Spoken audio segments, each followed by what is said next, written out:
আসসালামু আলাইকুম রহমতুল্লাহ। ইসলামে বিশ্বাস মতে শেষ জামানায় ইমাম মাহদী আলাইহিসসালাম এর আবির্ভাব একটি বিশেষ ও গুরুত্বপূর্ণ ঘটনা, যা বিশ্ব পরিস্থিতিতে বড় ধরনের পরিবর্তনের পূর্বাভাস বহন করে।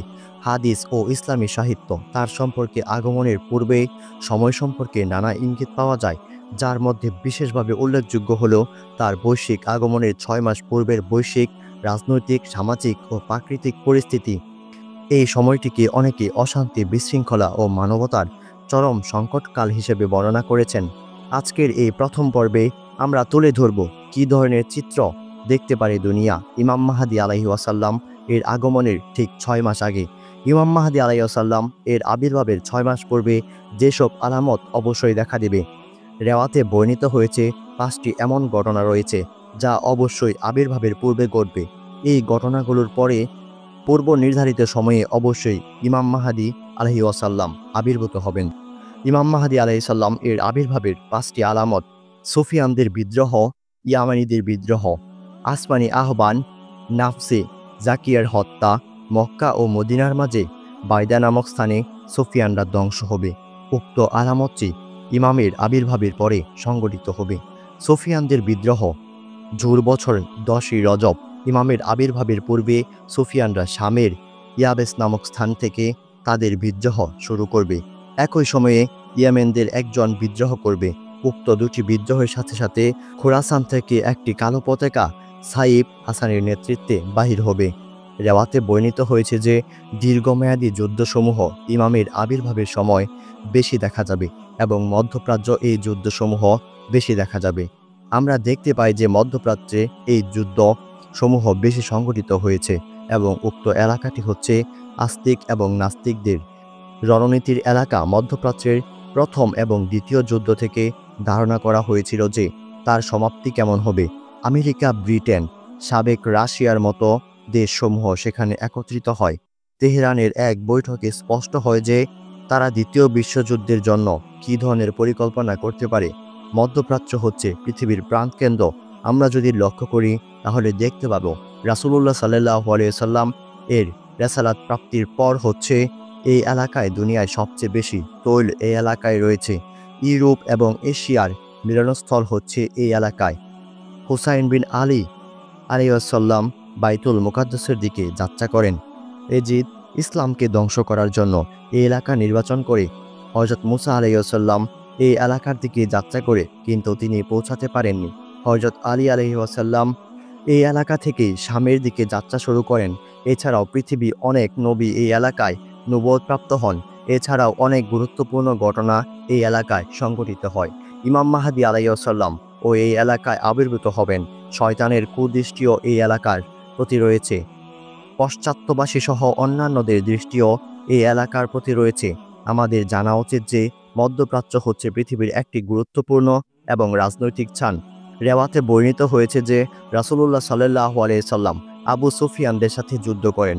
ইমাম আলী আলাইহিস সালাম মাবিয়ার সাথে যুদ্ধ করবেন।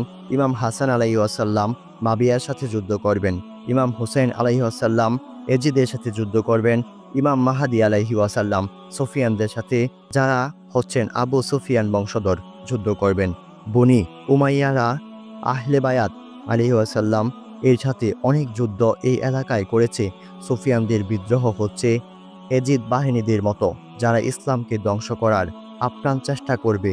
রেওয়াতে পর্যালোচনা করলে আমরা দেখতে পাবো যে ইমাম মাহদী আলাইহিস সালাম যখন কিয়াম করবেন তখন তিনি প্রতিরক্ষামূলক যুদ্ধ করবেন এবং তার যুদ্ধ হবে ইসলামকে রক্ষার যুদ্ধ। ইসলামী বিপ্লবের নেতা তিনি শত্রুদের উদ্দেশ্য বলেছেন, যদি তোমরা যুদ্ধ শুরু করো তাহলে এর শেষ আমরা করব। সুফিয়ানদের বিদ্রোহের পরিচয়: সুফিয়ানদের বিদ্রোহ সাথে সাথে প্রাকৃতিক দুর্যোগ দেখা দেবে, যেমন ভূমিকম্পের কারণে হাজার হাজার লোক মারা যাবে। সিরিয়াতে তখন হাজার হাজার লোকের মৃত্যুর খবর শোনা যায়। তখন অনেকে মনে করবেন যে ভূমিকম্পের কথা রেওয়াতে বলা হয়েছে তা একটি উমামা স্বরূপ। হয়তো সেই ভূমিকম্প হচ্ছে রাজনৈতিক ভূমিকম্প, কেননা কোনো কোনো রেওয়াতে বর্ণিত হয়েছে যে তোমরা ভূমিকম্পে পতিত হবে, অর্থাৎ উত্থান পতন, এবং এর দ্বারা ভালোকে মন্দ থেকে চিহ্নিত করা যাবে। কেউ দাবি করবে বলতে পারবে না যে উক্ত ঘটনাই ঘটবে। হয়তো আহলে বায়াত আলাইহিস সালাম কোনো রহস্য এর মধ্যে রেখেছেন। এই 2 বছরে সিরিয়াতে মৃত্যু সংখ্যা হয়েছে 2000-এরও বেশি। রেওয়াতে বর্ণিত হয়েছে যে সিরিয়াতে দুর্ভিক্ষ দেখা দেবে, খাদ্য ও পানির সংকট দেখা দেবে, মানুষ অসুস্থ হবে। যেমন নুবালুন জাহারাতে যে ঘটনাটি ঘটতে যাচ্ছে তা থেকে বোঝা যায় যে সেখান থেকেও কোনো একটি ঘটনার সম্ভাবনা রয়েছে। অন্য একটি রেওয়াতে বর্ণিত হয়েছে যে সেখানে আলী আলাইহিস সালাম বলেছেন, শামে 2 দলের মধ্যে যুদ্ধ হচ্ছে, একটি ঐশী নির্দেশন। জিজ্ঞাসা করা হলো সেই নির্দেশন কি? শামে এক আন্দোলন শুরু হবে। অনেকের মতে এই আন্দোলন হচ্ছে একটি কোড স্বরূপ, যা ইমাম বর্ণনা করেছেন। হয়তো এটা একটি রাজনৈতিক আন্দোলন যা রূপক অর্থে ব্যবহৃত হয়েছে। প্রশ্ন, কেন তা রাজনৈতিক আন্দোলন হবে? কেননা পূর্বের রেওয়াতে বলা হয়েছে যে শামে 2 দলের মধ্যে যুদ্ধ করতে হবে এবং একটি হচ্ছে তার আরেকটি আলামত স্বরূপ, এবং এই 2 দলের যুদ্ধ, হাজারেরও বেশি মানুষ মারা যাবে। এই ঘটনাটির মাধ্যমে খোদার রহমত মুমিনদের অন্তরের প্রশান্তি এবং দেখো যে কাফেরদের জন্য আযাবের কারণ হয়ে দাঁড়াবে। যদি অবস্থা এমনটি হয় তাহলে যাদের বাহনের রং কালো বা সাদা হবে, তার কান ও লেজ কাটা থাকবে, তাদের কাছে হলুদ রঙের পতাকা থাকবে, তারা শামে প্রবেশ করবে। রেওয়াতে বর্ণিত হয়েছে যে পশ্চিমারা যারা শামে প্রবেশ করেছে তারা যেন বিরোধিতা না করে, তা না হলে তাদেরকে হত্যা করা হবে। যারাই তাদের পথে বাধা হয়ে দাঁড়াবে তাদেরকে হত্যা করা হবে।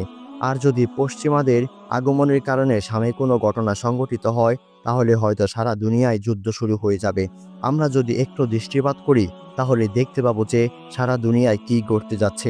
বলতে চাচ্ছি না, যা রেওয়াতে বর্ণিত হয়েছে সেই অনুযায়ী ঘটনাগুলো ঘটেছে। শিয়া আকীদা মতে যা কিছু ঘটতে যাচ্ছে তা হলো ইমামের আবির্ভাবের নিদর্শন সমূহের সূচনা স্বরূপ। রেওয়াতে আরও বর্ণিত হয়েছে যে লাল মৃত্যু যুদ্ধের ক্ষেত্রে রূপক অর্থে লাল মৃত্যু বোমা বিস্ফোরণ বা মানুষকে হত্যা বোঝায়। হয়তো তার চেয়ে আরও বেশি কিছু।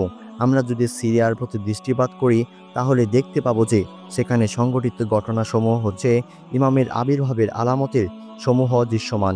মাথা কাটার জন্য পুরস্কার ঘোষণা, যা এখন সিরিয়াতে বেশি পরিলক্ষিত হচ্ছে। এরপরের যে ঘটনা হচ্ছে তা দামেস্কের একটি গ্রাম যার নাম হচ্ছে মারমারসা, তা ধ্বংস হয়ে যাবে। এই সব কিছুই হচ্ছে সুফিয়ানদের আগমনের পূর্বের সংঘটিত ঘটনা। সুতরাং ব্যক্তিগত ও সামাজিক পর্যায়ে আমাদের কর্তব্য হলো সত্য ও ন্যায়ের পথে দৃঢ় থাকা এবং সর্বাবস্থায় আল্লাহর প্রতি আস্থা রেখে সামনে এগিয়ে চলা। মহান আল্লাহ আমাদের সবাইকে বোঝার তৌফিক দান করুন। ভিডিওটি ভালো লাগলে আমাদের চ্যানেলটি সাবস্ক্রাইব করবেন, লাইক দিন, কমেন্ট করে আপনার অনুভূতি জানান এবং বন্ধু-বান্ধবের সাথে ভিডিওটি শেয়ার করতে ভুলবেন না। আপনাদের একটি শেয়ার হতে পারে কারো হেদায়েতের কারণ। আল্লাহ হাফেজ।